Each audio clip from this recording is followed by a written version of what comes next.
Taylor Wanbaugh from Business North Carolina magazine. So it takes hard work to earn a spot on North Carolina mid-market Fast 40s list, especially during these unprecedented times.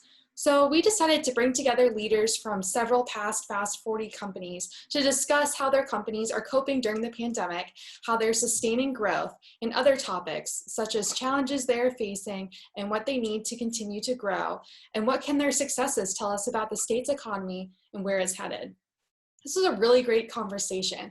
It brought in leaders from several different industries such as auto, construction, banking, and legal. I really hope you enjoy this conversation and it gives you some insight into what's going on with North Carolina's mid-market companies and where the economy is headed and what the future looks like. Well, let's start with Thad. You're, as you mentioned, you're with a big major regional bank and you see a lot of different companies across many industries. Could you give us a sense, we're 6 or 7 months into this crisis, what's your sense of the middle market economy right now?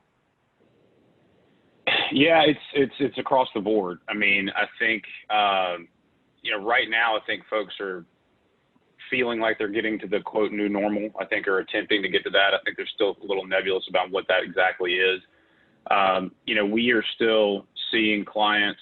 I guess the big question mark, a lot of people receive PPP funding, and did that, cover up a wound that's been able to heal, or is it getting infected underneath it and delaying the inevitable? I think we've seen a lot of businesses scrap and adapt and, weren't necessarily prepared. I don't think anybody was totally prepared for what was going on, but people who have really changed their business models or had sort of the foresight early on to make some, not necessarily tough decisions, but big decisions, whether it was hoard inventory or, open up different supply chains and, restaurants specifically. I think not educating anybody on what they've had to do, but, it's resiliency, I think we've seen a lot, and it's not necessarily in any particular industry. Some industries actually, this was a catalyst for them. And so they weren't talking about it in the first 2 months as to how well they were doing because it was a little faux pas. But, throughout this, it feels like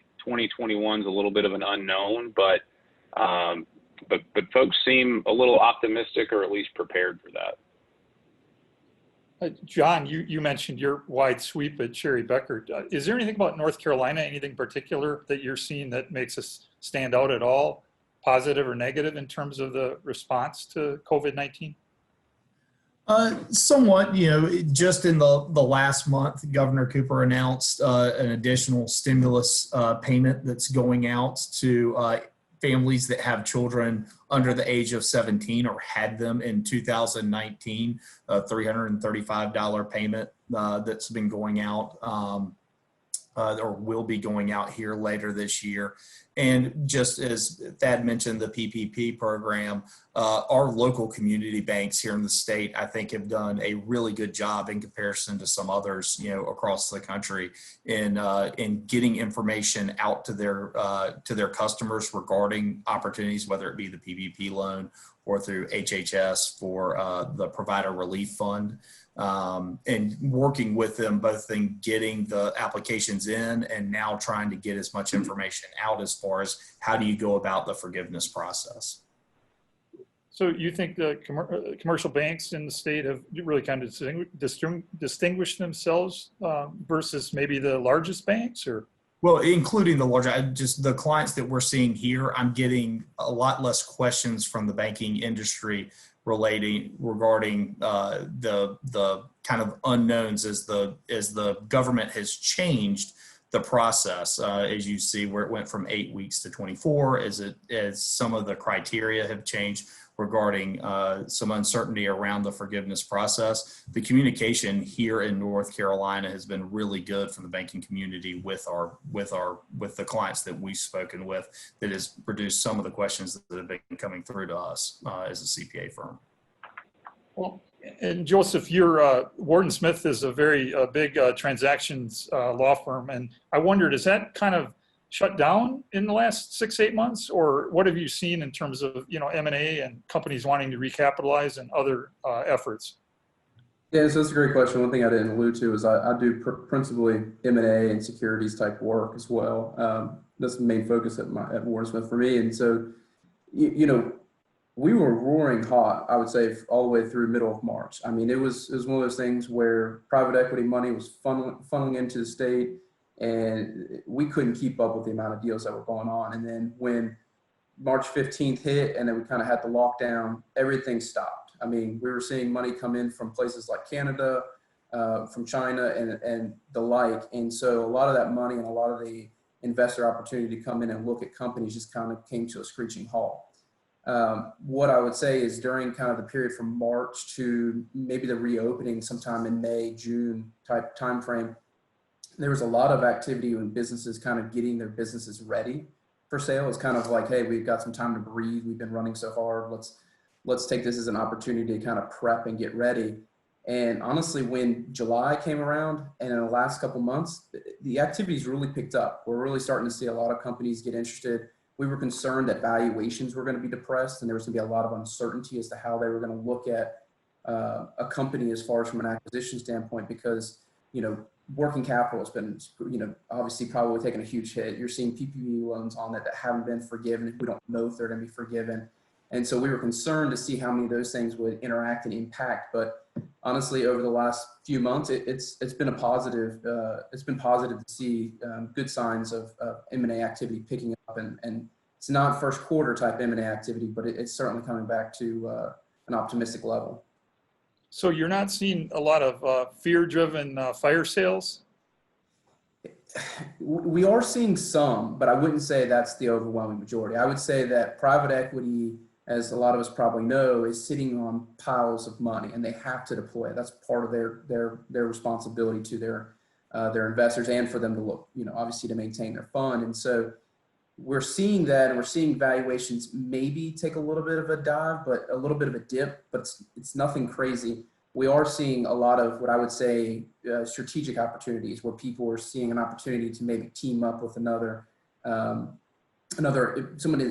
it's a horizontal integration essentially, and they're taking that opportunity to kind of grow at that level. And so are they jumping ship to some degree, but are they diversifying is probably the more way I would classify it. Taylor mentioned the three companies we have with those three executives, and we're very fortunate because these are three great companies, and we've gotten to know them a little bit over the years at BNC, and it's really a privilege, seriously, to talk to you guys. I recently bought a car, wasn't a big car, but it was a car, and so I'm interested in cars. And John, you're a national expert on what's going on in automotive industry at DMA. So would you give us a sense of what you see happening with the economy, since autos are obviously critical? Sure. Well, I think, again, as mentioned before, it's a little bit all over the board. I think it's segment specific.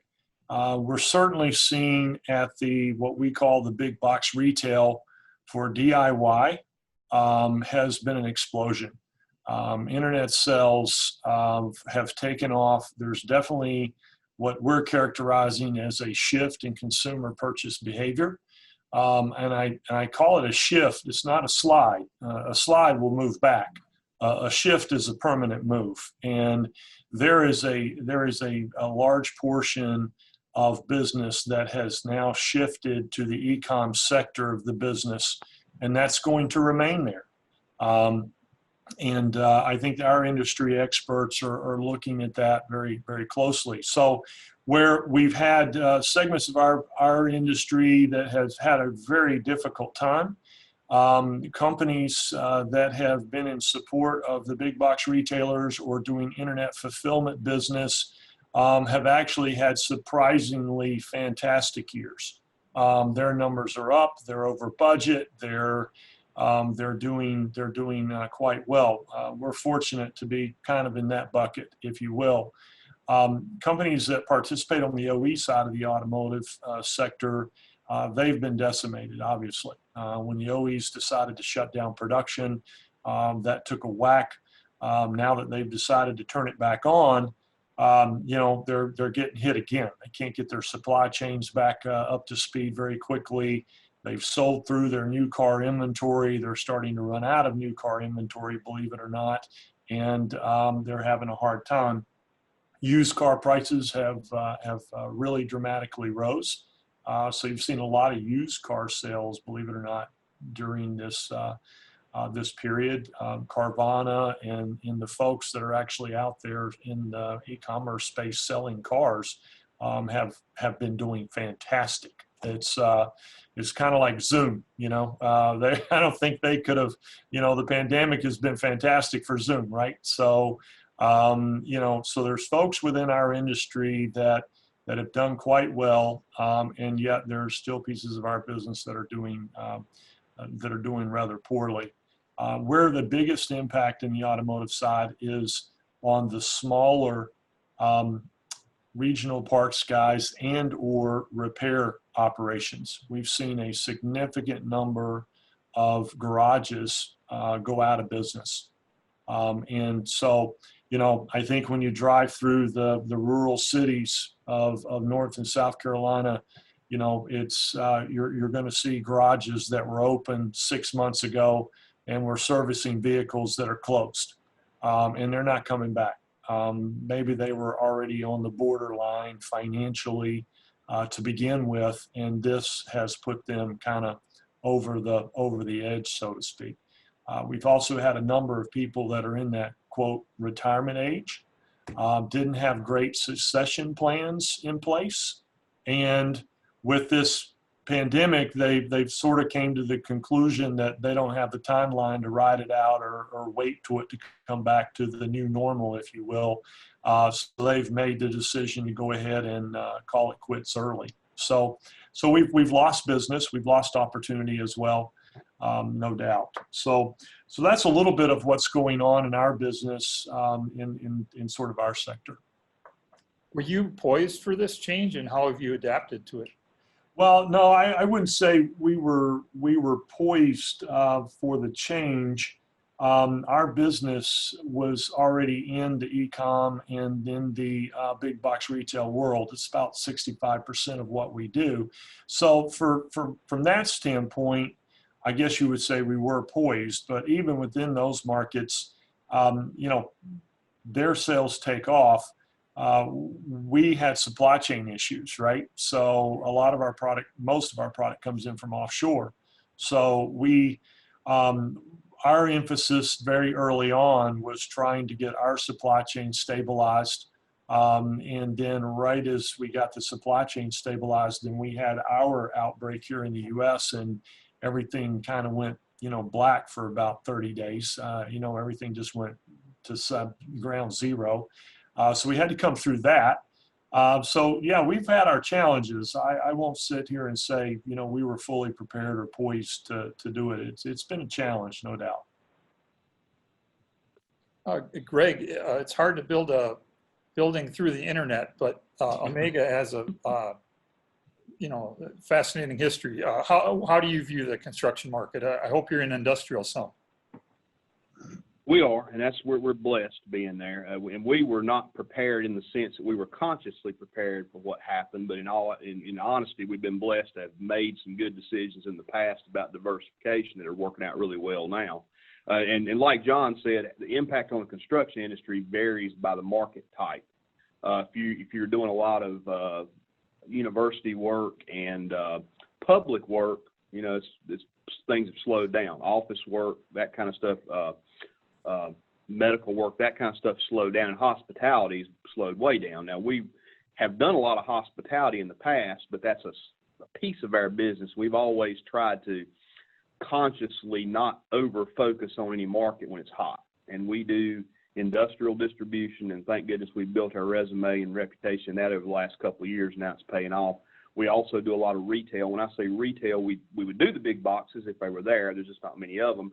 But we do a lot of grocery store remodels, which aren't, you know, they aren't big projects. They aren't exciting projects in the sense that they get headlines, but they're really good work. And that's one thing that throughout recessions and throughout this, you know, once everybody got back to being able to be in the stores and got refocused, the grocery store remodels are not going away, and new grocery stores aren't going away. So we're blessed to be in those two areas that we think are really going to be strong. But again, if you're in different markets, you know, it might make a difference. We've heard from some of our competitors that are more focused on commercial, more on office projects and more on hospitality and public bid. They're laying folks off and downsizing and cutting salaries. And we're actually doing the opposite. We're using this as an opportunity to go out and find good people that are available and do some promotions and things within our company to make ourselves, strengthen ourselves going forward and focus ourselves on those core markets. We really feel like, again, we're well positioned in the Southeast with industrial distribution. We spent some time on it a few years ago. It's now paying off. And in the last 2 years, we've turned over, we've completed almost 4 million square feet of industrial or distribution centers mainly. And we've right now got about 2.3 million square feet of distribution centers under contract and in construction. So that's a big piece. And again, the retail, we fostered a relationship with some additional grocery stores a couple of years ago that are really paying off now in terms of getting lots of remodels. And that's one thing that's really, didn't think about it when the pandemic started, but you can imagine with restaurants being shut down, people not going out as much, people are spending a lot more time, spending a lot more money in grocery stores, and all the grocery store chains that we're involved with are doing really well. And they're going to remodel their stores. That's part of what they do anyway. And they're actually, a lot of them are making some design changes within some of their stores related to COVID to spread some things out to make more room, stuff like that. So it's actually going to increase that. And the other thing we got into, kind of fortunately, that's not been impacted by the economy, a couple of years ago, we got into doing some car washes and convenience stores. And those don't seem to be, by and large, impacted by COVID. Those seem to be doing really well right now, too. There's more of those planned. So that's, again, we've been fortunate. I wouldn't say it's a conscious decision and we saw this coming because nobody did, but it has been decisions in the past to stay diversified and not get too focused in one thing that's allowed us to do it.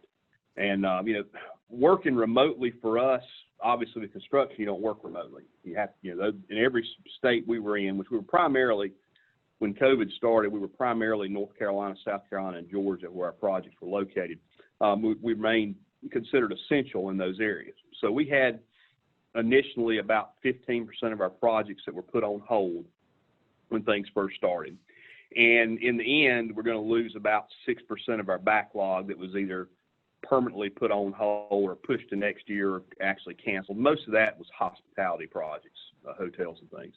But we kept jobs going. We made a conscious decision that we were not going to lay off workers before PPP loan or anything was out there. We made a conscious decision we were going to keep our employees. So we, at our own cost, not the cost of the owners of the projects, we actually doubled up people on jobs, put extra personnel, Omega personnel on jobs to keep the jobs staffed, to keep our people busy. And we've been very blessed in the sense that we've had, jobs going across 3 states between subcontractors and our workers. We've had literally thousands of people on those jobs during that period of time and had almost no outbreaks of COVID whatsoever. We follow the protocols, do those kind of things. We've just been very blessed. We worked remotely with our office folks for about 3 months and then came back in the office just because, our field people are having to work in the field. Our office people were doing fine as far as handling transactions, doing day to day, but we just didn't feel like we could work nearly as efficiently or effectively as a team spread out. And we needed to be together to be more efficient. And we were also hiring new people, bringing new people in. You got to have those people with you to train them and to build the company culture. So we came back in, started coming back in the office. Now we're fully back in the office. And again, we've been very, very blessed. We've had no outbreaks in our 2 offices at all. Again, follow the protocols, and it seems to be, that piece of it seems to be working really well. Just one side note on that. Have you seen the different states' rules on COVID? Are they very different? Have you had to adapt to different states, or has it all been pretty similar? It's pretty similar. It's basically the same. You pretty much, in every state, it's worded a little differently, but in each case, we've been considered critical or something that could keep going. As far as job sites, most of them don't necessarily require, but specify that you should wear a mask, and we try to do that in every case possible. And on a job site, you can generally say socially distance pretty well. So yeah, there's not much difference between. And for us, it's mainly North Carolina, South Carolina, and Georgia. There's really not a lot of difference. And when you boil it all down, there might be differences in the wording of the orders. When you really get to it, it's basically the same. Zeb, you've told us in the past, I think, that you do business and you've done business in more than 35 states, and you have a great view. Could you tell us about your experience through this year? We have operations in Michigan, and we were shut down for 2 months. The governor shut down everything except for construction projects that were specifically deemed essential. I think we were on a hospital project and a wastewater treatment plant. So aside from that, we had no revenue for 2 months in the state of Michigan. And we were also on a retail project in the state of Pennsylvania, and that was shut down. I'm not sure if that was statewide or municipality, but we were shut down on that. So it really impacted us greatly. We also do a lot of work for Walmart and different retailers, and they shut down for 2 months. And that wasn't really specifically a state mandate, but that was an internal Walmart mandate they put out. So that significantly impacted us for those 2 months. And the things are now slowly trickling back to normal, but our HR department had a nightmare for many, many months, because even if, here in North Carolina, if we're sending employees or subcontractors to different states, we have to be very cognizant of, entry into that state and then re-entry back into North Carolina or entry into another state that they might be going to. So that was quite a logistical nightmare from an HR standpoint. Do you feel like your company was well prepared, Zeb, for this totally unforeseen crisis, or how have you dealt with it as a CEO?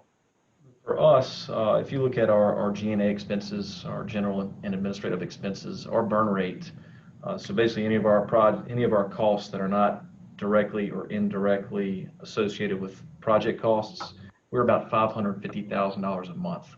And so at the beginning of March, we started to analyze and say, okay, what are we going to do to cut these expenses back? And we kind of had a stage 1, a stage 2, and a stage 3. And stage 1 was we cut all non-essential spending. We cut as many advertising contracts that we had, and we started preparing for phase 2, which was scaling back our administrative staff.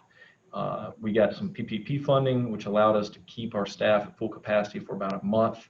But then we saw the writing on the wall, and we've been able to take our burn from about $550 a month to about $320,000 a month. And even at that, we're not even making money. We have basically prepared ourselves to break even through the rest of this year. Our revenue is down substantially. Our projections are $17.5 million this year. We did 25 last year. We're on target for 27. But the problem is we can't scale back any further to try to be profitable with this year, because our backlog is higher, about 20% higher than what we estimate our revenue to be. Our backlog is 21 million. So if we scale back too much, when we start ramping up Q1, we'll be underwater. So that's kind of a fine balancing act right now, is let's not focus on profit right now. Let's focus on being profitable next year, because the work's there for us, fortunately.